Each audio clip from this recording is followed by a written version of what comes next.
সবাইকে সাদর আমন্ত্রণ জানাচ্ছি আজকের আমাদের এসএসসি লাইভ ক্লাসে, যেখানে আমরা শিখব জাবেদা, সমন্বয় আর নগদান বই। তো আমাদের ফার্স্ট ক্লাসে আমরা সাজিয়েছি জাবেদা আর সমন্বয় দাখিলা দিয়ে।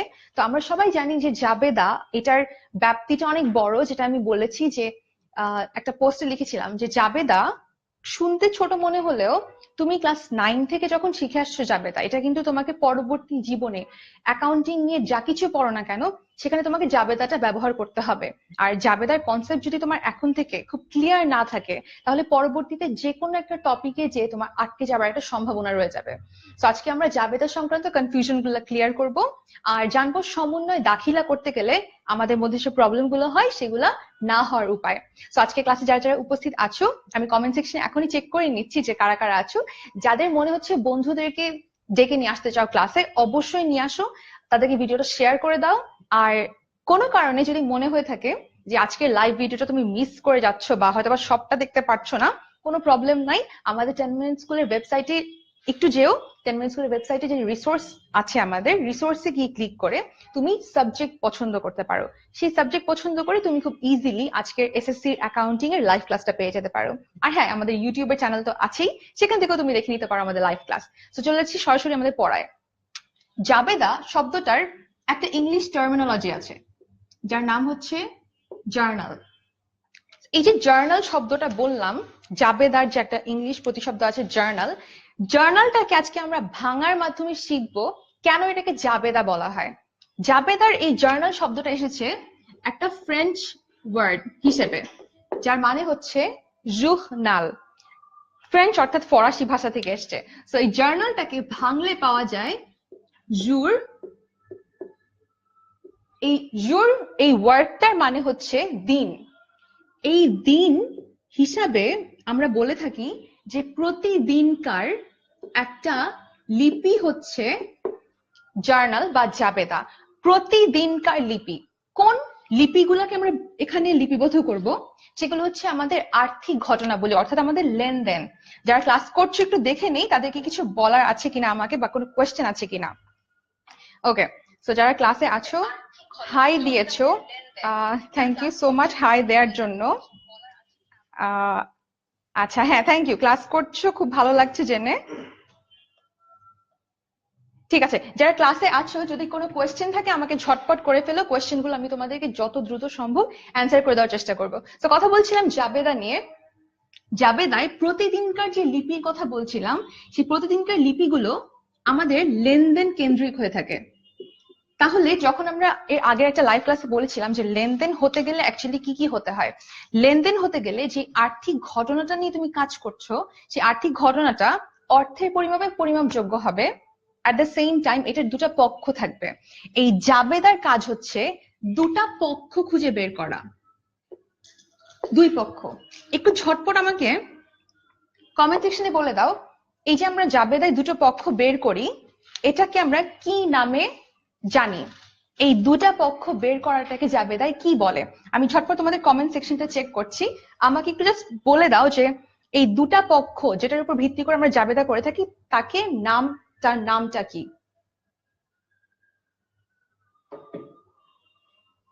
আমি কমেন্ট সেকশনের জন্য ওয়েট করছি, আমাকে একটু ঝটপট বলে দাও যে আমাদের এই দুটা পক্ষ যেটার উপর ডিপেন্ড করে আমরা জাবেদাটা বের করে থাকি, তার নাম কি? আচ্ছা, একটু দেখে নিই তাহলে।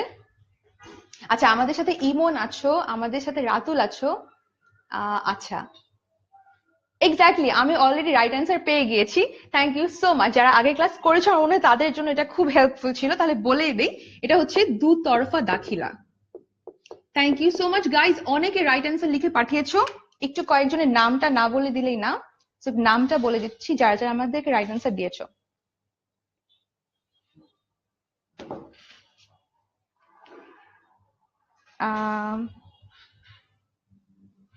ডেবিট এন্ড ক্রেডিট লিখেছিলে শেফা। শেফা, আমি আসলে জিজ্ঞেস করেছিলাম যে এই দুটা পক্ষ যেটার উপর ডিপেন্ড করে আমরা করি, এটার একটা টার্মিনোলজি আছে যেটা আমরা আগের ক্লাসে পড়েছিলাম, সেটা ছিল দুতরফা দাখিলা পদ্ধতি। যদি কারো মনে না পড়ে, সেক্ষেত্রে তুমি আমাদের 10 মিনিট স্কুলের যে ওয়েবসাইট আছে সেখান থেকে আমাদের প্রথম অ্যাকাউন্টিং এর লাইভ ক্লাসটা দেখে নিতে পারো, তাহলে তুমি জেনে যাবে সেটা হচ্ছে দুতরফা দাখিলা পদ্ধতি, যেটার উপর ডিপেন্ড করে আমরা দুটা পক্ষ আইডেন্টিফাই করি। এই দুটা পক্ষ হচ্ছে যেটা তুমি বলেছো ডেবিট আর ক্রেডিট আমি শর্ট ফর্মে লিখলাম। আর এই ডেবিট আর ক্রেডিটটা আমাদেরকে দিয়েছেন যে ভদ্রলোক, তিনি হচ্ছেন লুকা প্যাসিওলি, যার কথাও কিন্তু আমি লাস্ট ক্লাসে বলেছিলাম। ওকে, সো এই ডাবল এন্ট্রি সিস্টেমের আইডেন্টিটা আমাদেরকে দিয়েছিল তুহিন, আরো দিয়েছো তরিকুল, আচ্ছা আরো দিয়েছো ইমন দিয়েছিলাম, অনেক আগে নামটা পড়েছিলাম এখন হারিয়ে ফেলছি, আরো বলেছিলে Sohel. Thank you so much guys, তোমরা যে আমাদের বিগত ক্লাসের সাথে লিংক করে আজকে এটা ধরতে পেরেছো, এই জন্য তোমাদেরকে অনেক অনেক থ্যাঙ্কস। তো চলে যাই পরের টপিকটাতে, যে অ্যাকাউন্টিং করতে গেলে আমাদের যখন নাকি দুটা পক্ষ আইডেন্টিফাই করে জাবেদা করতে হয়, এই জাবেদাটা আসলে আমাদের অ্যাকাউন্টিং এর একটা খুব বেসিক। কেন বেসিক? বিকজ এই যে আইডিওলজিটা, যে দুটা পক্ষ থাকবে যে কোনো একটা ঘটনার, এটার উপর ডিপেন্ড করেই কিন্তু আসলে অ্যাকাউন্টিংটা গড়ে উঠেছে, যে কারণে বলা হয় দুতরফা দাখিলা পদ্ধতি হিসাব বিজ্ঞানের মূল ভিত্তি। সো হিসাব বিজ্ঞানের মূল ভিত্তি হিসেবে এখন একটু জেনে নিই আমাদের জাবেদার করার গুরুত্বটা কি। এই ধরনের প্রশ্ন আমি জানি তোমরা তোমাদের বিভিন্ন পরীক্ষায় 3 নাম্বার বা 4 নাম্বারের জন্য পেয়ে যাও অনেক সময়। সো এই যে গুরুত্বের কথা বললাম, অ্যাকাউন্টিং এর জাবেদার ইম্পর্টেন্সটা কি, গুরুত্ব কি, তুমি যদি ইনফ্যাক্ট কোনো পরীক্ষার হলে কোনো কোয়েশ্চেনে নাও পাও, তারপরেও তোমার এটা জেনে রাখা প্রয়োজন। কেন? ফার্স্ট কোয়েশ্চেন, আমি এটা কেন করব, কেন করব এটা, এই কেন উত্তরটা হচ্ছে, প্রথমত আমরা জাবেদা করি প্রতিদিনের একটা হিসাব রাখার জন্য। দিন প্রতি আমার যা যা লেনদেন হচ্ছে, আমার যা যা আর্থিক ঘটনাগুলি হচ্ছে, এগুলোকে তো কোথাও না কোথাও আমাকে টুকে রাখতে হবে, তাই না? যদি তুমি কোথাও তোমার আর্থিক লেনদেনকে লিপিবদ্ধ না করো, তুমি একটা হিসাবকাল, যে বিবরণটা আমরা জানি, একটা হিসাবকালের মধ্যে আমরা আয় ব্যয় নির্ধারণ করি, লাভ ক্ষতি নির্ধারণ করি, মুনাফা বের করি, ক্ষতি জানতে চাই। তো এই নির্দিষ্ট হিসাবকালের মধ্যে কি কি ঘটনা ঘটলো আর কোনটা ঘটলো না, এটা জানার জন্য আমাদেরকে জাবেদা করতে হয়। ডেবিট ক্রেডিট পক্ষ, যেটা নিয়ে আমরা অলরেডি কথা বলে ফেলেছি, এটা নিয়ে আমি আর না বলি আপাতত, যে জাবেদা করতে গেলে ডেবিট ক্রেডিট দুটা পক্ষ আমাকে আইডেন্টিফাই করতে হয়। আরো একটা ইম্পর্টেন্স যেটার জন্য আমরা জাবেদা করে থাকি, তা হচ্ছে খতিয়ানে স্থানান্তর করার সুবিধা। আমি যে শর্টকাটে লিখে দিই যে স্থানান্তর সুবিধা, স্থানান্তর সুবিধাটা কিসের ভিত্তিতে হয় এটা বলি।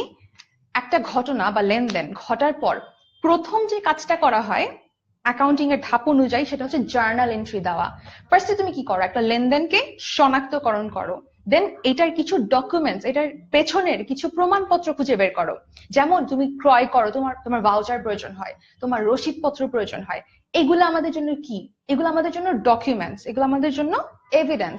এই এভিডেন্স গুলা নিয়ে তুমি প্রথম যে কাজটা করো, পয়লা যে কাজটা করি আমরা, সেটা হচ্ছে জার্নাল এন্ট্রি দেওয়া। জার্নাল এন্ট্রি দেওয়ার পরে আমরা এটাকে খতিয়ানে স্থানান্তর করি। কখন স্থানান্তর করি? যখন আমার অনেকগুলা জার্নাল, অর্থাৎ অনেকগুলা জাবেদা একত্রিত হয়ে যায়, সিমিলার যে জাবেদাগুলা একই শ্রেণীভুক্ত, ওগুলাকে আমরা আইডেন্টিফাই করি, ওগুলার জের নির্ণয় করি। সেই জেরটা আমরা স্থানান্তর করি কোথায়? খতিয়ানে। তাহলে এখন যারা ক্লাসে আছে একটু দেখে নিই তাদের কোনো কোয়েশ্চেন আছে কিনা। আচ্ছা, আমাদের কিন্তু পরবর্তী ক্লাসে আমরা আজকে নগদান বই করব। তো তোমার বন্ধুরা যদি কেউ সেটা জানতে চায়, তাদেরকে অবশ্যই ভিডিওটা শেয়ার করে নিয়ে আসো। আর জাবেদা আর সমন্বয় দাখিলা নিয়ে যার যা যা প্রবলেম, সেগুলো নিয়ে আজকে এখানে চলে আসো। আমার মনে হয় না আজকে ক্লাসের পর জাবেদা বা দাখিলা, জাবেদা বা সমন্বয় দাখিলা নিয়ে এসএসসি স্টুডেন্টদের আর কারো কোনো কনফিউশন থাকবে। ওকে, তো চলে যাই আমাদের পরের টপিকটাতে। আমাদের পরের টপিকটায় যাওয়ার আগে তোমাদের জন্য আমি একটা ছোট প্রশ্ন করব, আশা করি সেই প্রশ্নটার উত্তর তোমার ঝটপট আমাকে করে দিবে। ওকে, কথা বলছিলাম জাবেদা নিয়ে, তাহলে আমাকে একটু বলে দাও যে আমরা তো মোটামুটি জানি রাইট, যে কোন কোন কাজগুলো অ্যাকাউন্টিং এর বাধ্যতামূলক, কোন কোন কাজগুলো অ্যাকাউন্টিং এর বাধ্যতামূলক না। যেহেতু আমরা সেটা জানি, তো আমাকে একটু দেখো তো চেষ্টা করে এই প্রশ্নটার উত্তর করে দিতে পারো কিনা। আমি কমেন্ট সেকশনে ওয়েট করছি। আর একটু বলে রাখি, একদম আমাদের স্ক্রিনের ডান দিকে তুমি দেখতে পাচ্ছ আমি কিছু জাবেদার কোয়েশ্চেন লিখে রেখেছি, ওগুলোকে আপাতত একটু ওভারলুক করে যাও। আমি কিছুক্ষণ পর এই প্রশ্নগুলোতে যখন ব্যাক করব, তখন যাতে সময়টা কম লাগে, এই জন্য আমি আগে লিখে রেখেছি। ওকে, সো এখানে কনফিউজ হওয়ার কিছু নাই, তুমি আমাকে এই প্রশ্নটার উত্তরটা ঝটপট আমাকে কমেন্ট সেকশনে করে জানিয়ে দাও। এ বি সি আমি তোমাকে অপশনে ইনফ্যাক্ট দিয়ে দিয়েছি। তো একটু বলে দাও যে নিম্নের কোনটা হিসাব সংরক্ষণের বাধ্যতামূলক বই নয়। এখানে প্রশ্নটা দুইটা আছে, কেন বলছি, বলেছি হিসাব রক্ষণের বাধ্যতামূলক বই নয়। একটু আইডেন্টিফাই করো কোনটা হিসাব রক্ষণের বই, দেন আইডেন্টিফাই করো বাধ্যতামূলক নয় কোনটা। এই নয়টা একটু খেয়াল করো, তোমাদের এমসিকিউতে কিন্তু আমি জানি এই ধরনের অনেক প্রশ্ন আসে। একটু কনফিউজিং হলেও খুব ইজি একটা কোয়েশ্চেন, একটু কনফিউজিং বাট অ্যান্সারটা খুব ইজি। সো আমি তোমাদের কমেন্ট সেকশনটাতে একটু চলে যাই, দেখি কারা কারা আছো। কন্ট্রা এন্ট্রি নিয়ে প্রশ্ন করেছো রাকিবুল। রাকিবুল, কন্ট্রা এন্ট্রি নিয়ে তোমার প্রশ্নের উত্তরটা আমাদের নগদান বইয়ের ক্লাসে আমি তোমাকে করে দিব। সো টিল দেন তুমি আমাদের সাথে থাকো। আর আচ্ছা, 1994 সালে সুম্মা দিয়ে অ্যারিথমেটিক আর, আচ্ছা এটার রেফারেন্সটা দিয়েছো Tuhin Talukdar, thank you so much. আমাদের কোয়েশ্চেন গুলো আসলে এত অপশন আসছে আমি খুঁজে পাচ্ছি না। বিজয়, বিজয় আমাদেরকে অ্যান্সার করেছো এ। জনি বলেছো রেওয়ামিল, বিপ্লব বলেছো রেওয়ামিল, সাজ্জাদ বলেছো জাবেদা। আচ্ছা, ফার্স্ট আমাদেরকে রাইট অ্যান্সার দিয়েছো Sajjad, thank you so much Sajjad, তুমি আমাদেরকে প্রথম রাইট অ্যান্সারটা দিয়ে ফেলেছো, যা কিনা জাবেদা। যারা রেওয়ামিল বলছো, একটু ছোট্ট প্রশ্ন থাকবে তোমাদের জন্য। ভাইয়া, রেওয়ামিলটা কি আমাদের হিসাব সংরক্ষণের বই নাকি এটা একটা তালিকা? একটু রিমাইন্ড করো তো, তুমি যা যা জানো সেটার উপর বেস করে কোয়েশ্চেনটা করা হয়েছে। সিন্স তুমি এসএসসি পরীক্ষা দিচ্ছ, তোমার কনসেপ্ট বিল্ডিংটা ক্লিয়ার থাকাটা খুব ইম্পর্টেন্ট। যখন তুমি রেওয়ামিলটা, আমি বলেছিলাম দুটা প্রশ্ন আছে, দুটা প্রশ্নের উত্তর আইডেন্টিফাই করলে রাইট অ্যান্সারটা পেয়ে যাবে। সো যেই জন্য কথাটা বলেছিলাম তার কারণ হচ্ছে রেওয়ামিল আসলে একটা তালিকা, রেওয়ামিলটা কিন্তু কোনো বই না। বই কোনটা? এই দুইটা হচ্ছে আমাদের জন্য হিসাব সংরক্ষণের বই। দেন প্রশ্ন করেছিলাম কোনটা বাধ্যতামূলক বই নয়, যেটা রাইট অ্যান্সারটা ছিল জাবেদা। তো এই কোয়েশ্চেনটা খেয়াল করে দেখো, তুমি কিন্তু এটা জানতা অলরেডি, রাইট? রেওয়ামিল যখন পড়েছো তখন অনেকবার পড়েছো, একটা নির্দিষ্ট তারিখে প্রস্তুত করা হয় যে তালিকা হিসাবের জের নিয়ে, তার নাম ছিল রেওয়ামিল, তাই না? সো এই রেওয়ামিলটাকে এখানে তুমি বইয়ের সাথে একটু কনফিউজড হয়ে গিয়েছিলে যেহেতু অপশনে ছিল। সেম সিচুয়েশনটা তোমার পরীক্ষার হলেও হতে পারে। আজকে যারা ক্লাসে উপস্থিত আছো তাদেরকে কনগ্রাচুলেশনস, বিকজ এই প্রশ্নের উত্তর তোমার আর কোনোদিন ভুল হবে না। তুমি যদি চাও তোমার বন্ধুরও ভুল না হোক, অবশ্যই তাকে ভিডিওটা শেয়ার করে জানিয়ে দাও। আচ্ছা, একটু দেখে নি আর কে কে আমাদের রাইট অ্যান্সার দিয়েছিলেন, তাদেরকেও কনগ্রাচুলেশনস জানাতে হয়। আচ্ছা, মাহতাব বলেছিলে যে আপু এটা রেওয়ামিল হবে। আপু এটা কেন রেওয়ামিল হবে না, এটা কি তুমি বুঝতে পারছো? আমি জাস্ট একটু আগে বলে দিলাম কেন এটা রেওয়ামিল হবে না। তো যারা এ অ্যান্সার দিচ্ছ, আচ্ছা এ অ্যান্সারের মাঝখানে আরেকটা বি অ্যান্সার পেয়েছি, ফরহাদ। ফরহাদ বলেছে জাবেদা হবে। Farhad, thank you so much. Trial balance কেন হবে না, এটার কারণটা কামাল আমি এই মাত্র বলে দিলাম। আমার মনে হয় তোমরা সেটা জানতে পেরেছো। আর অনেক এ অ্যান্সার দেখতে পাচ্ছি, আমি জানি না তোমাদের কেন এ মনে হলো, কিন্তু মোস্তাকিম লিখেছো যে তালিকা, তালিকা দিয়ে অনেকগুলা স্যাড ইমো দিয়েছে। সো ও বুঝতে পেরেছে যে রেওয়ামিল আসলে একটা তালিকা, দ্যাটস ওয়াই এটা বাধ্যতামূলক বই নয়। প্রশ্নটা আসলে অনেকটা এই কেন্দ্রিক ছিল, বাধ্যতামূলক বই সংক্রান্ত। ওকে, তো চলে যাচ্ছি আমাদের পরবর্তী টপিকে, যেখানে আমরা আজকে জাবেদাটা নিয়ে আর একটু সামনের দিকে আগাবো। সো এটা নিয়ে যদি কারো কোনো কনফিউশন না থাকে তাহলে আমরা মুভ অন করছি। আর হ্যাঁ, বন্ধুদেরকে কিন্তু অবশ্যই আজকের ক্লাসের কথাটা ভিডিওটা শেয়ার করে জানিয়ে দিও, তা না হলে দেখা যাবে যাদেরকে আবার পরে বসে দেখতে হচ্ছে কোয়েশ্চেন আমাকে করতে পারছে না, ইন্টারেক্টিভ হচ্ছে না, তখন মনটা খারাপ হবে। সো জাবেদা করার জন্য খুবই বেসিক আমরা যে রুলটা ফলো করি সেটা হচ্ছে একটা ছক ফলো করি। সেই ছকের প্রথমে লিখে রাখি তারিখ, শর্ট ফর্মে লিখলাম তাং। বিবরণ, অনেকে এখানে লিখো হিসাবের শ্রেণী বিভাগ লিখতে পারো, কোনো প্রবলেম নাই। দেন যখন বললাম এই জাবেদা থেকে আমি এটাকে স্থানান্তর করি আরেকটা পাকা বইতে, সেই বইটার নাম খতিয়ান। তো তুমি জাবেদাতে যখন নাকি কোনো একটা ঘটনা দিচ্ছ, মনে করো লিখলাম যে আসবাবপত্র ক্রয়, আসবাবপত্র ক্রয়ের জন্য তুমি একটা জাবেদা দাখিলা দিলা, আসবাবপত্র ডেবিট, নগদান ক্রেডিট। যখন তুমি আসবাবপত্র কিনলা, এটার একটা জাবেদা দাখিলা যেটা প্রতিদিনকার হিসাবে দেয়া হচ্ছে। এই আসবাবপত্র সংক্রান্ত আর যাবতীয় জাবেদাগুলার জের একসাথে করে আমরা খতিয়ানে স্থানান্তর করব, রাইট? তো যখন খতিয়ানে স্থানান্তর করছো, খতিয়ানে যদি কখনো মনে হয় যে আরে এই ইনফরমেশনটা তো রং হইতে পারে, এত টাকার আসবাবপত্র তো কেনার কথা না, এই রেফারেন্স, যেটা রেফারেন্সিংটা চেক করার জন্য, ক্রস চেক করার জন্য আমরা জাবেদার বইতে আরেকটা রেফারেন্স দিই খতিয়ান পৃষ্ঠাঙ্কের। সবসময় আমরা ছোট করে লিখে ফেলি না খপ্রি খতিয়ান পৃষ্ঠাঙ্ক। অনেকে না এটা জানে না যে খতিয়ান পৃষ্ঠাঙ্কটা কেন দেয়া হয়। দেয়া হয় এখানে প্রত্যেকটা জার্নালের জের যখন খতিয়ানে গিয়ে যোগ করা হয়, অনেকের কাছে তখন এই রেফারেন্সিং এর প্রয়োজন হয়, এভিডেন্স জানতে চায়। দেন ডেবিট টাকা, ক্রেডিট টাকা। সো এটা হচ্ছে জাবেদার খুবই বেসিক একটা ছক। এই বেসিক ছকের আন্ডারে আমরা জাবেদা করি। জাবেদার চেহারা অনেকটা এই ধরনের হয়। আমাদের ব্যবসার ক্ষেত্রে দৈনন্দিন যা যা লেনদেন, সেই লেনদেনগুলোকে আমরা এখানে আমি ছোট করে অনেকগুলো ঘটনা দিয়ে দিয়েছি যে মালিকের ব্যবসায় বিনিয়োগ 10,000 টাকা, মালিক ব্যবসায় বিনিয়োগ করে, কিন্তু আমরা কিন্তু বিনিয়োগ শব্দটা কোথাও জাবেদায় ব্যবহার করি না। যে শব্দটা ব্যবহার করি তার নাম হচ্ছে মূলধন। মূলধন, রাইট? সো আমরা যখন লিখি যে মালিক ব্যবসায় বিনিয়োগ করলেন 10,000 টাকা, তখন আমি সবসময় নিজেকে কল্পনা করব ব্যবসায় প্রতিষ্ঠান হিসেবে। মালিক যখন আমাকে কোনো কিছু দিচ্ছে, আমি ধরে নিব আমি একটা ব্যবসায় প্রতিষ্ঠান। সো আমার এখানে তখন জাবেদাটা খুব সিম্পল। ফার্স্টলি খেয়াল করো যে তুমি কি পাচ্ছ, তোমার পাওয়াটা কি হচ্ছে, তুমি কি সুবিধা পাচ্ছ। তুমি কি পাচ্ছ? তুমি নগদ টাকা পাচ্ছ। বললো না যে ব্যবসায় বিনিয়োগ করেন, মালিক যখন ব্যবসায় বিনিয়োগ করেন তার মানে আমি টাকা পাচ্ছি। দ্যাট মিনস নগদান হিসাব ডেবিট, আমি একটু শর্টকাটে লিখছি, নগদান হিসাব ডেবিট হচ্ছে। আর মালিক বিনিয়োগ করা সত্ত্বেও বিনিয়োগ শব্দটা কোথাও ব্যবহার করা হবে না। কি শব্দ ব্যবহার করা হবে? যেহেতু মালিক আমাকে টাকা দিলে, আমাকে at the end of the day মালিককে এই টাকাটা খাটানোর পর, মুনাফা করার পর সামডে আমাকে মালিককে টাকাটা ফেরত দিতে হবে। তাহলে এই মালিকের টাকাটা, বিনিয়োগটা আমার জন্য একটা দায়। দ্যাটস ওয়াই যে নাম দিয়ে সেটাকে আমরা ডিনোট করি সেটা হচ্ছে মূলধন। মূলধনটা ক্রেডিট কেন? বিকজ নগদ যখন পাই তখন সেটা সম্পদ হয়। আমরা হিসাব যখন পড়েছিলাম তখন আমরা এটা জেনেছিলাম, রাইট? আর যখন মূলধন হচ্ছে তখন সেটা দায়। এটা কি ধরনের দায়? দায়টা হচ্ছে আন্তঃদায় অথবা মালিকানা সত্ত্ব। এই যে বললাম দায়, দায় বললাম বিকজ এটা ক্রেডিট। আর আন্তঃদায়ী শব্দটার মানে হচ্ছে মালিকানা সত্ত্ব। আমরা যখন যে কোনো কিছু পড়বো সেটার কনসেপ্ট একটু ক্লিয়ার করে পড়ার চেষ্টা করব। তাহলে কি হবে, তুমি জানছো যে কেন এটা ক্রেডিট হচ্ছে, বিকজ এটা দায়। কি ধরনের দায়? আন্তঃদায়। আন্তঃদায় আরেকটা নাম কি? মালিকানা সত্ত্ব, which is owner's equity. So এটা ছিল খুব সিম্পল একটা জাবেদা দাখিলা।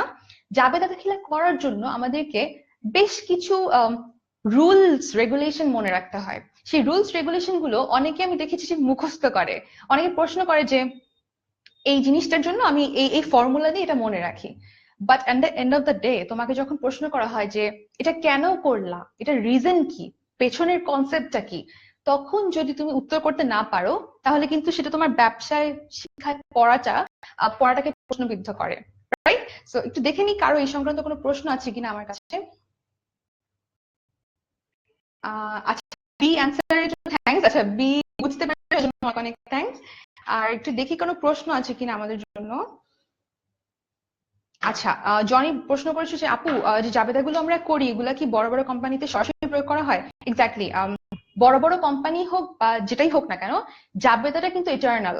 যখন তোমাকে কেউ মূলধন বিনিয়োগ করে, তুমি যখন নগদান লিখো, মূলধন লিখো, এটা ইটারনাল। এটা যে কোনো প্রতিষ্ঠান, ছোট হোক বড় হোক, সবার জন্য সেম।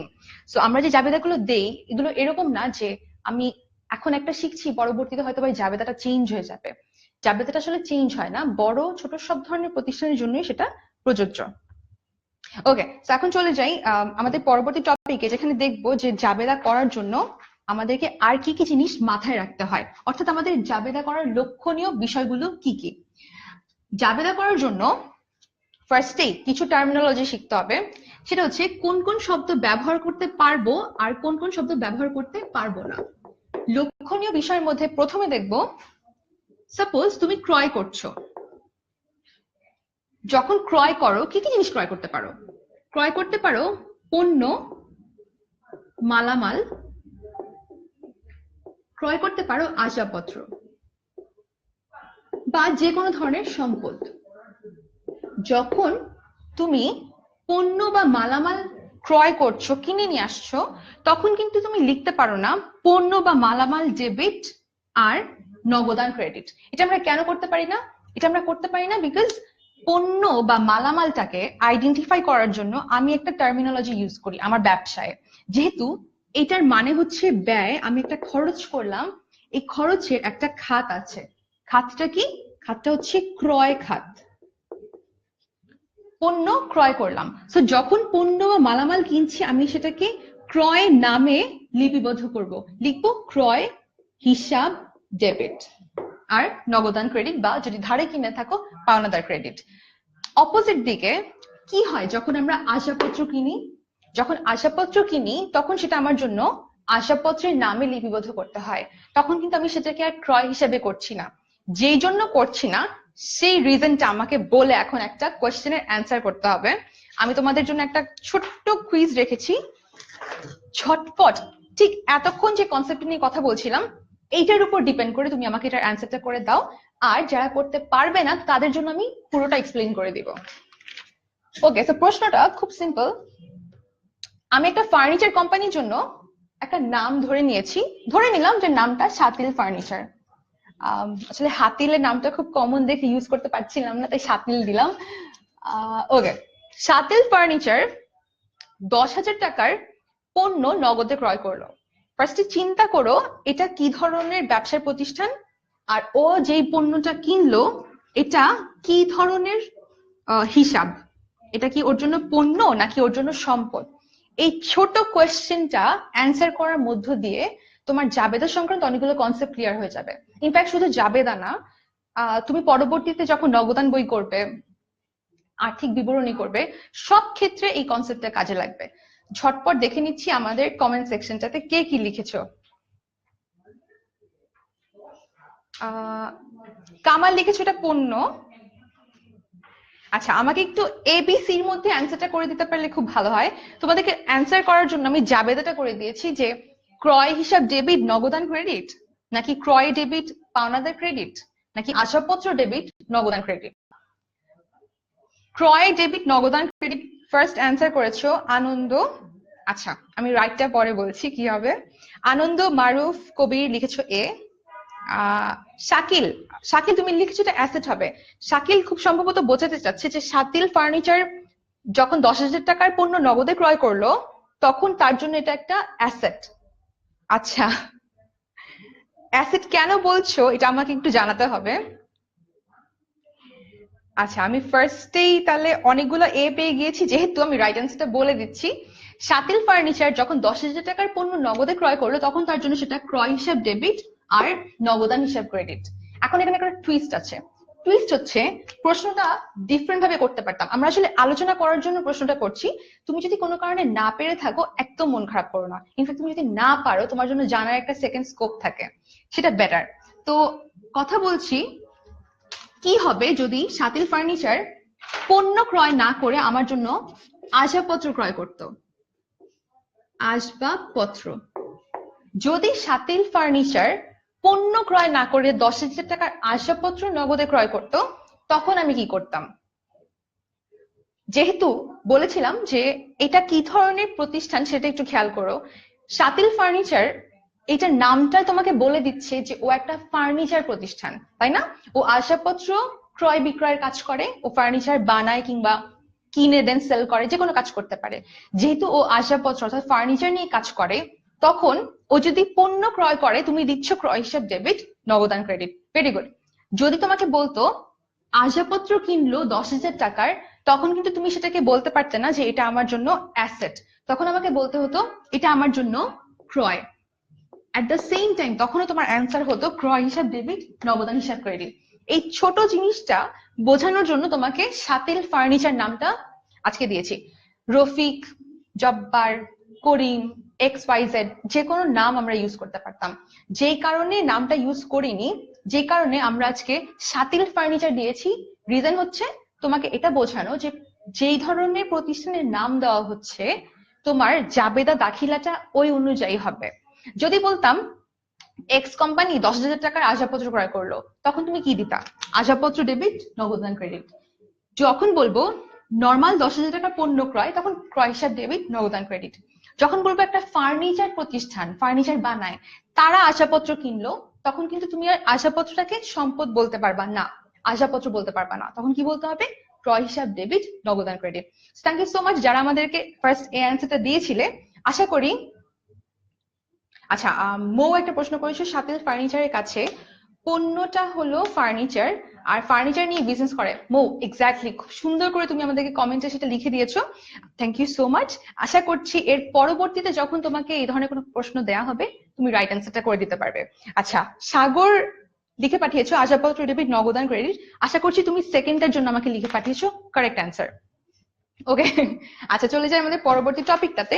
এটা ছিল তোমাকে পণ্য বা মালামাল যেই কারণে ক্রয় হিসাবে দেখাতে হচ্ছে, ঠিক সেই কারণে কেন একটা নাম তোমার ক্রয় হিসাবকে ইনফ্লুয়েন্স করতে পারে সেটা জানিয়ে দেওয়া। তো এরপর চলে যাই আরেকটা টপিক দেখতে, যেখানে দেখবো ক্রয় আর ক্রয় ফেরত নিয়ে একটা ইনফরমেশন।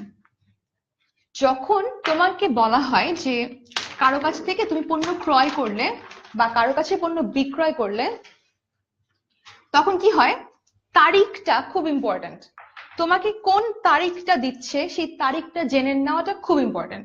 তোমাকে যদি সে ফর এক্সাম্পল এখানে যদি একটু খেয়াল করো, আমি বোর্ডে কিছু টপিক লিখে রেখেছিলাম আগে থেকে, আমি যদি এখানে 3 আর 4 নাম্বারের জায়গায় দুইটা তারিখ দিয়ে দেই, খেয়াল করো আমি লিখলাম জানুয়ারি 3 আর দিলাম জানুয়ারি 12। একটু খেয়াল করো কেন দিচ্ছি। জানুয়ারি 3 এর মাঝখানে আমার আরো অনেকগুলো জাবেদার মানে ঘটনা থাকতে পারতো, অনেকগুলো লেনদেন থাকতে পারতো। যখন বলা হয় পণ্য ফেরত পেলাম, এই একটা শব্দ ফেরত খুব ইম্পর্টেন্ট। একটু বলে নেই কোন কোন ক্ষেত্রে আমরা ফেরত কথাটাকে আমলে নেই। ক্রয় ফেরত, বিক্রয় ফেরত। এই ক্রয় আর বিক্রয় ফেরতটা আমরা সাধারণত ধরে নেই যে ধারে যখন হচ্ছে তখন পণ্য ফেরত দেওয়া হচ্ছে।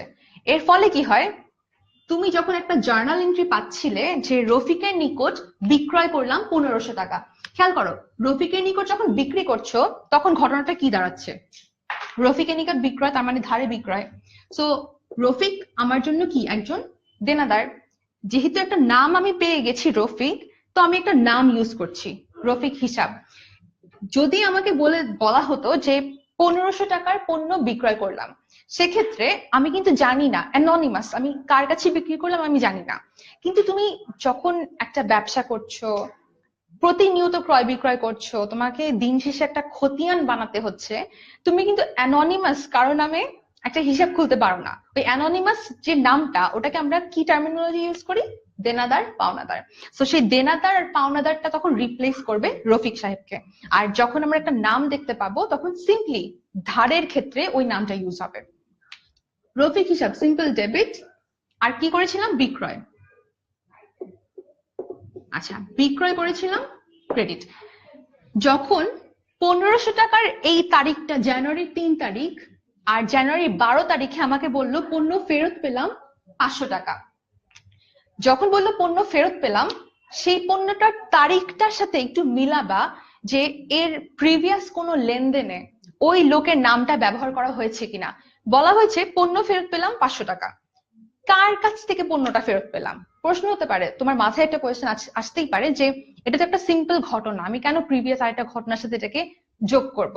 বিকজ তুমি নিশ্চয়ই ফার্স্টে বিক্রি করেছিলে, এরপরেই পণ্যটা তোমার কাছে ফেরত এসছে, কিংবা তুমি হয়তো বা কারোর কাছ থেকে কোনো কিছু ক্রয় করেছো, এরপরেই পণ্যটা তুমি ফেরত দাও। তোমাকে যখন একটা সেট অফ কোয়েশ্চেন দেওয়া হবে, লেনদেন দেওয়া হবে, সেখান থেকে তারিখটা একটু খেয়াল করো। অ্যানোনিমাসলি লিখে ফেলো না যে পাওনাদার, পাওনাদারকে ডেবিট করে তুমি বিক্রয় ফেরত লিখো না। তোমাকে কি করতে হবে, আমি সরি, বিক্রয় ফেরত লিখে পাওনাদার দেনাদার লিখে ফেলো না, উল্টা বলে ফেলছি।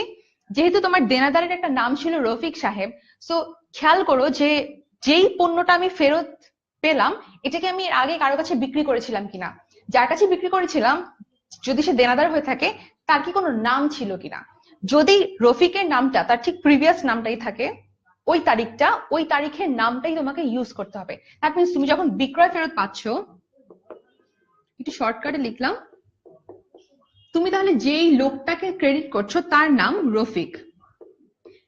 যদি আমার এখানে রফিক সংক্রান্ত কোনো নাম না থাকতো, ফর এক্সাম্পল তোমাকে একটা লেনদেন দিল, সেখানে প্রিভিয়াস কারো কাছে বিক্রি করার কথা তোমাকে বলা নাই, তখন তুমি কি করতা, তখন তুমি রফিকের জায়গায় লিখতা দেনাদার। এই জিনিসটা পরীক্ষার হলে আমরা যখন নাকি জাবেদা করতে থাকি অনেক সময় স্কিপ করে যায় মাথা থেকে, আমরা করার সময় জাস্ট যেই লেনদেন পাই ওই লেনদেন ধরে ধরে করতে থাকি, প্রিভিয়াস একটা লেনদেনের সাথে সম্পর্কটা খুঁজে বের করার কথা সবসময় মনে থাকে না।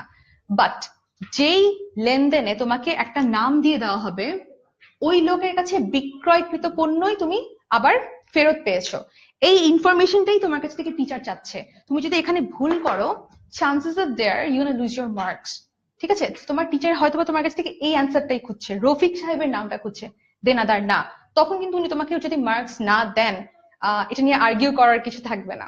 একটু জেনে নেই কারো কোনো প্রশ্ন আছে কিনা। আচ্ছা, থ্যাংক ইউ রাফি, তুমি আমার সাথে একমত হয়েছো, এই জন্য তোমাকে ধন্যবাদ। আচ্ছা, বিক্রয় ফেরত আর দেনাদার ক্রেডিটটা বলেছো বিপ্লব। বিপ্লব, বিক্রয় আর দেনাদার, বিক্রয় ফেরত আর দেনাদার তুমি তখন লিখবে যখন তোমার কাছে কোনো নাম থাকবে না, ঠিক আছে? আর যখন তোমাকে নাম দেয়া হবে, খেয়াল করে ওই তারিখে আবার ফেরত যে নামটা ইউজ করতে হবে। এটা ক্রয়, ক্রয় ফেরত, বিক্রয়, বিক্রয় ফেরতের ক্ষেত্রে গ্রহণযোগ্য। আচ্ছা, এত কিছু যখন বলে ফেললাম, মাঝখানে কিন্তু আমি বলিনি যে জাবেদার প্রকারভেদ গুলো কি কি। সো আমি যে চাচ্ছিলাম কাজ করতে করতে আমরা সেটা শিখি, সেটা আরো বেটার। সো এই ক্রয়, ক্রয় ফেরত, বিক্রয়, বিক্রয় ফেরত, নগদ প্রাপ্তি, নগদ প্রদান, এগুলো ছিল আমাদের জাবেদার, বিশেষ জাবেদার একটা অংশ। তাহলে একটু বলে ফেলি বিশেষ জাবেদার অংশগুলো কেন এরকম হলো। সবকিছু নিয়ে প্রশ্ন যখন মাথায় আসবে সেটা করে ফেলবে। প্রশ্নটা করলে কি হবে জানো, তোমার ইন ফিউচার অন্য কারো কাছ থেকে সেই কোয়েশ্চেনটা ফেস করতে হবে না। তুমি যদি কাউকে প্রথমবার প্রশ্নটা করে ফেলো, chances are there you will get a right answer. তুমি যদি একটা রাইট অ্যান্সার পেয়ে যাও, পরবর্তীতে কারো কাছে তোমাকে এম্বারাসড হতে হবে না। আচ্ছা, সো জেনে নেই বিশেষ জাবেদা কেন বলা হয়। খেয়াল করে দেখবা, আমরা যখন ব্যবসা করি, আমাদের মূল যে অপারেশন, যে কাজ, যে পরিচালন, যার মাধ্যমে ব্যবসাটা করে থাকি, ব্যবসাটা করার জন্য কি করি আমরা? ক্রয় করি আর বিক্রয় করি, রাইট? এই কাজটা আমরা সাধারণত করে থাকি কি? কাঁচামাল ক্রয় করা আর উৎপাদিত বা ফিনিশড গুডস বিক্রয় করা। তো এই ক্রয় আর বিক্রয়টা আমার মেজর অপারেশন, তাই না? Major business operation. তাহলে এই মেজর বিজনেস অপারেশন করতে গিয়ে অনেক সময় পণ্যটা ভালো থাকে না, নষ্ট হয়ে যায়। এসব ক্ষেত্রে আমরা কি করি? ফেরত পাঠাই। তাহলে এই ফেরত পাঠানোর ঘটনাটাও কিন্তু আমার ব্যবসায়ের একটা মূল কাজ। কেন? বিকজ আমি তো ব্যবসায় করছি ক্রয় আর বিক্রয় নিয়ে। সো ক্রয় ফেরত, বিক্রয় ফেরত, এটাও আমার জন্য একটা মেজর ইস্যু। দ্যাটস ওয়াই এই নামগুলো দিয়ে আমরা যা যা ঘটনাবলী পাই, ঘটনাগুলোকে আমরা একত্রিত করি। একত্রিত করি। একত্রিত করণটা কেন করা হয়? বিকজ আমার বিজনেসটা চলছে এটার উপর বেস করে। কত পার্সেন্ট পণ্য আমার ফেরত দিতে হচ্ছে, কত পার্সেন্ট পণ্য আমি বিক্রয় করার পর ফেরত আসলো, এই ডিসিশনটা আমাকে ফিউচারে কোনো একটা ডিসিশন নিতে হেল্প করবে। এই ইনফরমেশনটা যদি তোমার কাছে একত্রিত করা না থাকতো, তাহলে কিন্তু তুমি একসাথে বসে ঠান্ডা মাথায় একটা ডিসিশন নিতে পারো না। ডিসিশন নেওয়ার জন্য আমাদেরকে খুব গোছানো ইনফরমেশন লাগে। ডেটা কখনো আমাদেরকে ইনফরমেশন দিতে পারে না। জাবেদা কিন্তু আমাদের জন্য ডেটা। ইনফরমেশন কখন হয়? যখন খতিয়ানে স্থানান্তর হয়। কেন? বিকজ ওটা আমাকে একটা ব্যালেন্স দেয়, ওটা আমাকে একটা জেড দেয়, যেটার উপর ডিপেন্ড করে আমি ডিসিশন নিতে পারি, রাইট? সো এই ইনফরমেশনটাই তোমার ফ্রেন্ডের সাথে শেয়ার করে দাও, ভিডিওটা শেয়ার করো আর তাকে জানিয়ে দাও যে আমরা আজকে জাবেদার সমন্বয় দাখিলা ক্লাস করছি। তো চলে যাই, যেটা বলছিলাম যে ব্যবসা করতে গেলে ক্রয় বিক্রয়, ক্রয় ফেরত, বিক্রয় ফেরত নিয়ে আমরা জাবেদা করি। আর আরেকটা কাজ করি, এই কাজগুলো দুটা ভাগে হয়। কখনো হয় ধারে, কখনো হয় নগদে। সো তুমি যখন ধারে করছো, তখন তুমি ক্রয় ফেরত, বিক্রয় ফেরত, ক্রয় বিক্রয় নামে লিখছো। আর যখন নগদে কোনো লেনদেন হয়, সেটা কিন্তু এই ক্রয় ফেরত এবং বিক্রয় ফেরত সংক্রান্ত না। যখন নগদে হয়, তখন চেহারাটা কি হয়? আমি নগদে যে কোনো কিছু কিনতে পারি, তাই না? নগদে আমি যেরকম ক্রয় বিক্রয় করতে পারি, নগদে আমি সম্পদ কেনা বেচা করতে পারি, নগদে আমি কারো কাছ থেকে দেনা পাওনা সেটাও নিষ্পত্তি করতে পারি। তো যখন আমি নগদ সংক্রান্ত, নগদ আসলো বা নগদ গেল, প্রাপ্তি প্রদান, নগদ প্রাপ্তি প্রদান নিয়ে যখন আমি একটা জেড টানি, যে দেখি তো দিন শেষে কত টাকার আমার কাছে আসলো, কত টাকা নগদ চলে গেল, এই যে ডিফারেন্সটা, এটাকে যখন আমরা রিভার্স করে আর একটা ছকে প্রস্তুত করি, সেটাকে আমরা বলি নগদ প্রাপ্তি হিসাব, নগদ প্রদান হিসাব। তো এই 6টা ছিল আমাদের জন্য বিশেষ জাবেদা, অর্থাৎ বিশেষ ধরনের জাবেদা। এরপর এটা তো গেল বিশেষ জাবেদা, লক্ষণীয় বিষয় আমাদের জন্য আরো বেশ অনেকগুলো ছিল, সেগুলো একটু জেনে নেই। একটু দেখি আমাদের কারো কোনো প্রশ্ন আছে কিনা এই সংক্রান্ত। আচ্ছা, শেয়ার করেছো, বলেছো দীপ, থ্যাংক ইউ। আচ্ছা, মৌ বলেছো যে তখন নগদ টাকা হাতে পাবো না, বাট আপনার ব্যাংক অ্যাকাউন্টে চেক ডাইরেক্ট। আচ্ছা, মৌ একটা ভালো কাজ করেছে। মৌ জহিরুল ইসলামের একটা প্রশ্নের খুব সম্ভবত উত্তর করে দিয়েছো। থ্যাংক ইউ সো মাচ মৌ, তুমি আমাদের হয়ে খুব ভালো একটা কাজ করেছো। আর আমি তোমার প্রশ্নটার উত্তরটা ভাইয়া চেষ্টা করব নেক্সট ক্লাসে করার, যেটা আমাদের ক্লাস রাত 9টায় আছে, নগদান বই। সেখানে তোমার প্রশ্নগুলো আমি দেখতে পাচ্ছি না, প্রশ্নটা উত্তর করে দেওয়ার চেষ্টা করবো। তুমি আরেকবার প্রশ্নটা আমাকে একটু কষ্ট করে ফেলো। আচ্ছা, তো কথা বলেছিলাম একবার নিজেকে প্রতিষ্ঠান হিসেবে কল্পনা করার। এটা আমি আগেই বলে ফেলছি যে যখন তোমাকে বলা হবে যে এটা নগদান বইয়ের একটা কনসেপ্ট, বাট জাবেদার ক্ষেত্রে প্রযোজ্য। যখন বলা হবে ব্যাংক থেকে উত্তোলন, ব্যাংক থেকে উত্তোলন, এই একটা সেন্টেন্স অনেকগুলো ইনফরমেশন তোমাকে দেয়। ব্যাংক হিসাবটা ব্যবসায়ের, ওকে, ব্যাংক হিসাবটা বলতে ব্যবসায়ীকে বোঝানো হয়। যখন আমরা বলে থাকি ব্যাংক হিসাবে টাকা প্রদান, ব্যাংক হিসাবে টাকা জমা, ব্যাংক থেকে চেক ইস্যু করা, সেগুলো কোন হিসাবের মাধ্যমে করা হয়? যেই হিসাবের নামে করা হয় তার নাম থাকে এক্স কোম্পানি। যেহেতু একটা প্রতিষ্ঠান নিজস্ব নামে, আমরা পড়েছিলাম না যে একটা ব্যবসা এটা কৃত্রিম ব্যক্তিসত্তা। সো এই কৃত্রিম ব্যক্তিসত্তা যখন কোম্পানি হয়, ওরা কি করে? কোম্পানিগুলো নিজেদের নামে ব্যাংক হিসাব খোলে, নিজেদের নামে ব্যবসা পরিচালনা করে।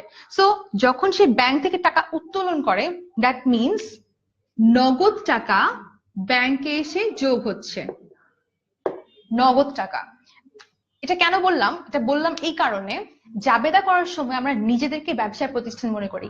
এই একটা সিম্পল সেন্টেন্স ব্যাংক থেকে উত্তোলন করা, এটা আমাকে বোঝায় যে আমি নগদ টাকা হাতে পেলাম। কে পেল? আমি পেলাম, বিকজ আমি হচ্ছি ব্যবসায়, নিজেকে আমি ব্যবসা হিসেবে কল্পনা করি। দ্যাট মিনস নগদান ডেবিট, ব্যাংক ক্রেডিট। ঠিক অপোজিট দিকে হতে পারে, তুমি ব্যাংক থেকে চেক ইস্যু করে দিলা, তখনও কিন্তু তোমার ব্যাংক হিসাব ক্রেডিট হয় এবং তোমার সাথে যার দেনা পাওনার সম্পর্ক, সেই পাওনাদার তখন ডেবিট হয়ে যায়। এটা কেন হয়? বিকজ এই ব্যাংকটা, এই নগদটা সবকিছু আমার সম্পদ। এখন একটা সিম্পল কোয়েশ্চেন করব। আচ্ছা, কোয়েশ্চেনটা হচ্ছে মালিক নিয়ে। আচ্ছা, মালিকের প্রশ্নটা করার আগে তাহলে আমি তোমাদেরকে একটু ছোট ব্রিফ দিয়ে নিই, মালিকের সাথে আমাদের সম্পর্কগুলো কিরকম হয়। মালিক আমাদেরকে যখন টাকা দেয় তখন আমরা লিখি মূলধন। মালিক যখন টাকা উঠিয়ে নেয় তখন আমরা সেটাকে বলি উত্তোলন। এখন মালিক এই যে মূলধনটা দেয়, এটা কিন্তু সে কেবলমাত্র নগদের মাধ্যমে দেয় না। কখন এটা হয়? এটা হয় যখন তোমাকে বললাম যে সাপোজ আমি বললাম যে মালিক কোনো কারণে আসবাবপত্র কেনার জন্য টাকা দিলেন এত। ঘটনাকে এভাবে বলতে পারো যে আসবাবপত্র কেনার জন্য মালিক ব্যয় করলেন 10,000 টাকা। যখন আসবাবপত্র কেনার জন্য মালিক ব্যয় করলেন 10,000 টাকা, আমি যেটা পেলাম তার নাম হচ্ছে আসবাবপত্র। আর যেহেতু মালিকের টাকা দিয়ে এটা কিনলাম, দ্যাট মিনস মালিকের আগের মূলধনের সাথে নিশ্চয়ই আরেক কিছু টাকা প্লাস হলো। এই প্লাস অ্যামাউন্টটা হচ্ছে আমার আসবাবপত্রের টাকা। তার মানে মালিক তোমাকে মূলধনটা কেবলমাত্র নগদে দেয় না, মালিক তোমাকে যে কোনো ফরম্যাটে টাকা দিলে তখনই তুমি কি করবা? চুপচাপ মূলধনটা ক্রেডিট করে ফেলবা। আর যেই খাতে টাকাটা দিবে ওই খাতটার নামটা হবে ডেবিট। এখানে আমি আসবাবপত্র বলেছি, অন্য কোনো সম্পদ হতে পারে, এখানে কোনো খরচ হতে পারে, কর্মচারীর বেতন, ব্যবসায়ের কারখানা ভাড়া, সুদ প্রদান করা, কমিশন প্রদান করা। এই ধরনের কোনো কাজের জন্য যদি মালিক টাকা দেয় তখন কিন্তু তুমি আর লিখতে পারো না নগদান। কেন লিখতে পারো না?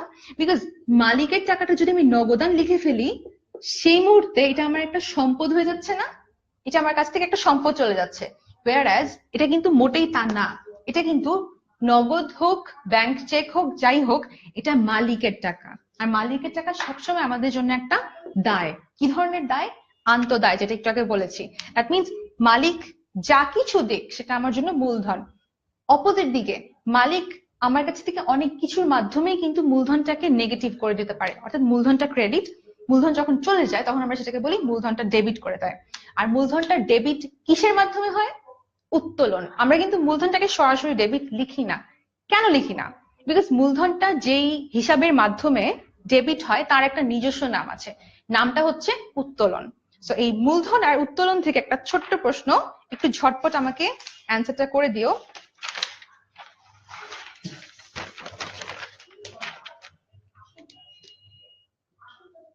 আমাকে কমেন্ট সেকশনে জানিয়ে দাও যে প্রশ্নটার উত্তরটা কি হবে।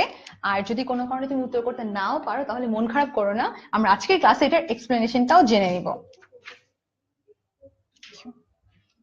ওকে, সো মালিকের ব্যক্তিগত প্রয়োজনে ব্যবহৃত পণ্য মূল্য 500 টাকা। মালিকের ব্যক্তিগত প্রয়োজনে ব্যবহৃত পণ্য যার মূল্য 500 টাকা। একটু খেয়াল করো প্রশ্নটা বুঝে গেলে তুমি ঝটপট আমাকে অ্যান্সার করে দিতে পারবে। উত্তর হিসেবে অপশন দিয়েছি যে ক্রয় হিসাব ডেবিট। আমি একটু তাড়াহুড়া করে করেছি দেখে আমি ইংলিশ টার্মটা ইউজ করেছি, বাট তোমরা পরীক্ষার হলে প্লিজ কেউ এটা করো না, ইট ডাজন্ট লুক গুড। আচ্ছা, তো ক্রয় ডেবিট মূলধন ক্রেডিট, নাকি উত্তোলন ডেবিট ক্রয় ক্রেডিট, নাকি মূলধন ডেবিট ক্রয় ক্রেডিট? ঝটপট আমাকে এটা রাইট অ্যান্সারটা কমেন্ট সেকশনে জানিয়ে দাও, আমি তোমাদের অ্যান্সার গুলো একটু দেখে নিচ্ছি। আচ্ছা, অনেক উত্তর পাচ্ছি।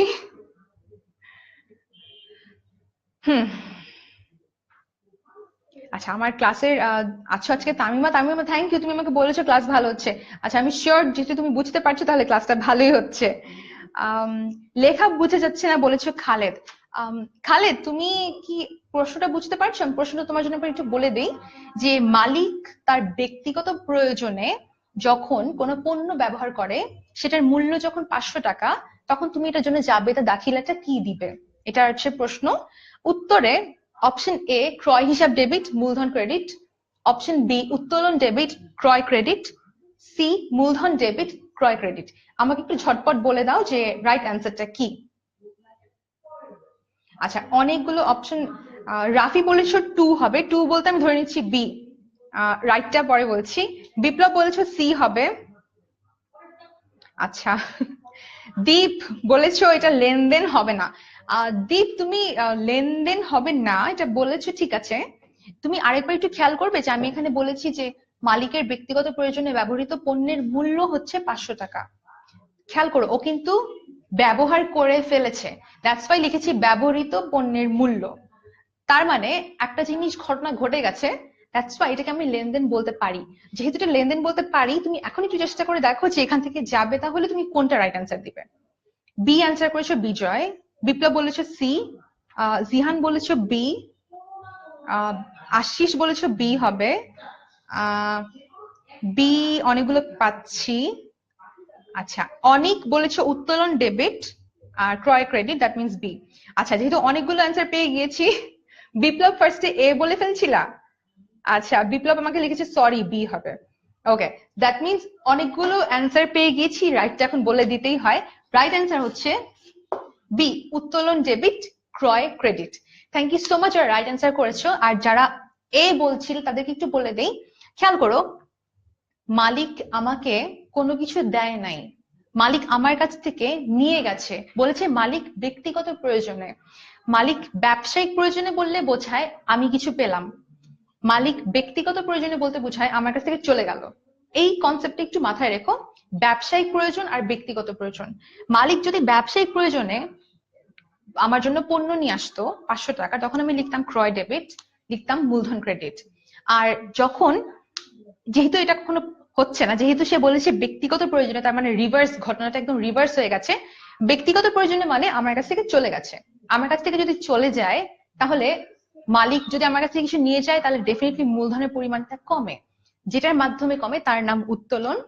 আর মালিক আমার কাছ থেকে টাকা না নিয়ে পণ্য নিয়ে গেছে যার মূল্য 500 টাকা, দ্যাট মিনস ক্রয় ক্রেডিট 500 টাকা। সিম্পল ছিল, কিন্তু আমি খুব খুশি যে যারা ভুল করেছে তাদের জন্য একটু জানার একটা সুযোগ ছিল। তো একটু দেখে নি আর কারো কোনো প্রশ্ন আছে কিনা। আচ্ছা, অনেকগুলো বি অ্যান্সার দেখতে পাচ্ছি এখন, থ্যাংক ইউ। আচ্ছা, আমি এরপর থেকে যেটা কাজ করব সেটা হচ্ছে হ্যান্ডরাইটিংটা একটু বেটার করার চেষ্টা করবো। আমার মনে হচ্ছে অনেকের জন্য বুঝতে একটু কষ্ট হচ্ছে, তো আমি একটু চেষ্টা করছি স্পষ্ট করে লেখার।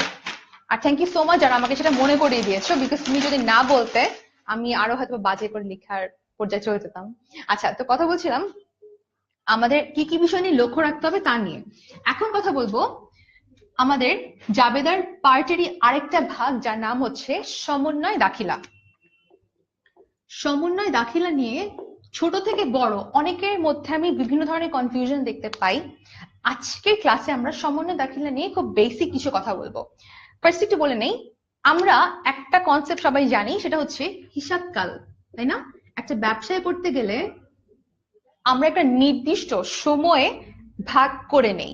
একটা ব্যবসা যেহেতু অনির্দিষ্টকাল পর্যন্ত চলতে পারে, খুব ভালো কথা। তো এই অনির্দিষ্ট সময়কালটাকে একটা নির্দিষ্ট করণ করি, সেই নির্দিষ্ট করণটা হচ্ছে হিসাবকাল। এটা কেন করি? এটা করি বিকজ আমি যখন মূলধন দিচ্ছি, মূলধনটা কি কাজ করছে কিনা, মূলধনটাকে ইউজ করে তুমি কত টাকার পণ্য ক্রয় করছো, কত টাকার পণ্য প্রডিউস করছো, উৎপাদন করছো, কত টাকার পণ্য বিক্রয় করছো, এই দুইটার ডিফারেন্সে আমি জানতে চাই আমার ব্যবসায় কি আদৌ মুনাফা করতে পারছে, বিকজ আমার ব্যবসাটা করি আমরা মুনাফা অর্জনের জন্য। তাহলে হিসাবকাল হচ্ছে আমাকে সেই আয় ব্যয়টা বের করার সুযোগ করে দেয়। কিসের সুযোগ করে দেয়? আয় ব্যয়। তাহলে এই আয় আর ব্যয় একটা নির্দিষ্ট হিসাবকালের সাথে সম্পর্কযুক্ত।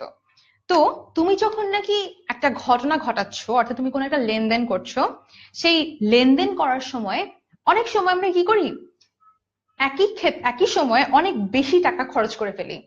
কি করলাম? বললাম বীমা প্রিমিয়াম। আচ্ছা, বীমা প্রিমিয়াম আমরা সবাই জানি যে এটা একটা মাসের ভিত্তিতে সাধারণত দেয়া হয়। ধরে নিই একটা হিসাবকাল হচ্ছে আমার জন্য 12 মাসের। সেই হিসাবকালটা 1, 2, 12 মাস ব্যাপী বিস্তৃত। এই 1 বছরটাকে আমি ভাগ করে ফেলছি অনেকগুলো ছোট ছোট হিসাবকালে। এই বীমা প্রিমিয়ামটা আমার প্রত্যেকটা মাসের ভিত্তিতে দেওয়ার কথা। তো আমি কি করলাম, আমি একসাথে 12 মাসের টাকাটা খরচ করে ফেললাম। আমি কি করলাম, এই 12,000 টাকা বললাম বীমা প্রিমিয়াম হিসাব, ডেবিট 12,000 টাকা। whereas এই 12,000 টাকা আমার একবারে দেওয়ার কথা না। সেটা ছিল আমার ঘটনা। ঘটনাটা জাবেদায় যখন রূপান্তর করব, নামটা রাখতে হবে অগ্রিম। আর যেহেতু আমি নগদ টাকা দিলাম, সো নগদান ক্রেডিট, এটা তোমরা বুঝতেই পারছো। এখন একটু বলে দেই যে কেন আমি অগ্রিম কথাটা ইউজ করলাম। খেয়াল করো, 12 মাসের জন্য যখন 12,000 টাকা দিচ্ছ, তখন জানুয়ারি, ফেব্রুয়ারি, মার্চ মাসে কিন্তু এখনো ওই বীমা, যেই পরিমাণ ঝুঁকির জন্য তোমার এই প্রিমিয়ামটা দেওয়া, ওই পরিমাণ ঝুঁকির জন্য কিন্তু সে তোমাকে সার্ভিস দেয়নি। যেহেতু আমরা একটা ছোট্ট রুল জানি যে মিলকরণ, তাই না? আয় ব্যয় মিলকরণ, ম্যাচিং প্রিন্সিপাল। সেই ম্যাচিং প্রিন্সিপালের কথাটা একটু মনে করো, যে অ্যাকাউন্টিং এর ম্যাচিং প্রিন্সিপাল তোমাকে কি বলে, যে যখন একটা নির্দিষ্ট হিসাবকালে তুমি কোনো সেবা দাওনি বা সেবা পাওনি, রেভিনিউ রেকগনিশন করতে পারবা না। আবার তোমার যদি কোনো একটা ঘটনাতে তুমি যদি কোনো এক্সপেন্স ইনকার না করো, সেই এক্সপেন্সের কথাটা তুমি খরচ হিসেবে দেখাতে পারবা না। তার মানে কি, বীমা প্রিমিয়াম হিসাব আমার জন্য খরচ। যেহেতু মার্চ মাসের খরচটা করিনি, এপ্রিল মাসের খরচ করিনি, জানুয়ারির 1 তারিখে 12,000 টাকাকে আমি খরচ বলতে পারবো না। কি বলতে পারবো? অগ্রিম খরচ। অগ্রিম খরচ, দ্যাট মিনস এটা আমার জন্য একটা সম্পদ, দ্যাটস ওয়াই এটা আমার জন্য ডেবিট। আর যেহেতু নগদান দিয়ে ফেলছি, সো 12,000 টাকা একবারে ক্রেডিট। এখন খেয়াল করো কি হবে যখন আমি ফেব্রুয়ারি মাসে আসব। যখন আমি জানুয়ারি মাসের 1 তারিখে 12,000 টাকা খরচ করে ফেললাম, তাই না? 12,000 টাকা নগদ গণ, নগদ টাকা দিয়ে ফেলছি। সো আমার জাবেদার চেহারাটা তো সবার মনে আছে, যে অগ্রিম, বীমা প্রিমিয়াম টু নগদান। এখন জানুয়ারি মাসে 1 মাস অতিক্রান্ত হলো, তাহলে এই 1 মাস পর আমার এই ঘটনাটার একটা ইম্প্যাক্ট হবে। বিকজ যখন জানুয়ারি 1 তারিখে তুমি খরচ করেছিলা, তখন তুমি কোনো সেবা নাও নাই, বাট জানুয়ারি মাসে সে তোমাকে একটা ঝুঁকির বিপরীতে সে তোমাকে সার্ভিস দিল, ঝুঁকিটাকে বন্টন করে দিল। তার মানে 1 মাসের জন্য আমার একটা খরচ হয়েছে। তাহলে এখন নিশ্চয়ই আমি খরচ নামটা লিখতে পারবো বীমা প্রিমিয়াম। বীমা প্রিমিয়াম আমার জন্য খরচ ছিল, দ্যাট মিনস ডেবিট। তাহলে আমি নিশ্চয়ই নতুন করে আবার 1,000 টাকা নগদ দিব না। আমি কি করব, প্রিভিয়াস যে জাবেদাটা ওখান থেকে কিছু টাকা এখানে যোগ করে দিব। তাহলে নগদের কাজ তো শেষ, নগদের তো আমি আর কোনো কাজ করতে পারবো না। তাহলে আমার কাছে একটা অ্যাসেট আছে যার নাম হচ্ছে অগ্রিম। এই অগ্রিম থেকে কিছু টাকা আমি ট্রান্সফার করব এখানে। আমি লিখব অগ্রিম বীমা প্রিমিয়াম ক্রেডিট। তাহলে আমার টাকাটা কত হবে? ঠিক জানুয়ারি মাসে আমি যত পরিমাণ সেবা পেয়েছিলাম ওই টাকাটা, যার পরিমাণ সে ফর এক্সাম্পল 1,000 টাকা, যেহেতু 12 মাসের জন্য আমি 12,000 দিয়েছিলাম, সো 1,000 টাকা। ঠিক একইভাবে ফেব্রুয়ারি, মার্চ, এপ্রিল প্রত্যেক মাসে যতবার এখানে 1,000 টাকা যোগ হবে, আমার এই অগ্রিম 12,000 থেকে তত করে টাকা মাইনাস হতে থাকবে। At the end of the day December মাসের লাস্ট 1,000 টাকা যখন আমি দেখিয়ে দিব, তার মাধ্যমে পুরো অগ্রিমটা পুরো বছর জুড়ে ডিস্ট্রিবিউটেড হয়ে যাবে। তার বিপরীতে কোন নামটা ব্যবহৃত হবে? খরচ, যার নাম বীমা প্রিমিয়াম। সেম কাজটা আমরা বকেয়ার সাথে করি, অগ্রিমের সাথে করি। আর অগ্রিম আর বকেয়ার সাথে কেন করি? বিকজ এই হিসাবকালের জন্য, যে প্রত্যেকটা হিসাব অনুযায়ী আমরা মিলকরণ করি, ম্যাচিং করি। আর এটা ছিল আমাদের জন্য সমন্বয় দাখিলা। সো আমার মনে হয় সমন্বয় দাখিলার এই কনসেপ্টটা মাথায় থাকলে ইন ফিউচার তুমি অগ্রিম হোক, বকেয়া হোক, সবগুলোর জন্য খুব ভালোভাবে যে কোনো দাখিলা দিতে পারবে। আর যদি কারো মনে হয়ে থাকে আজকে লাইভ ক্লাস তোমার বন্ধু মিস করে গেছে, তাকে জানিয়ে দিও যে 10 মিনিট স্কুল ওয়েবসাইটে যাওয়ার পর রিসোর্সে গেলে তুমি যে কোনো সাবজেক্ট পছন্দ করে আমাদের লাইভ গুলো দেখে নিতে পারো।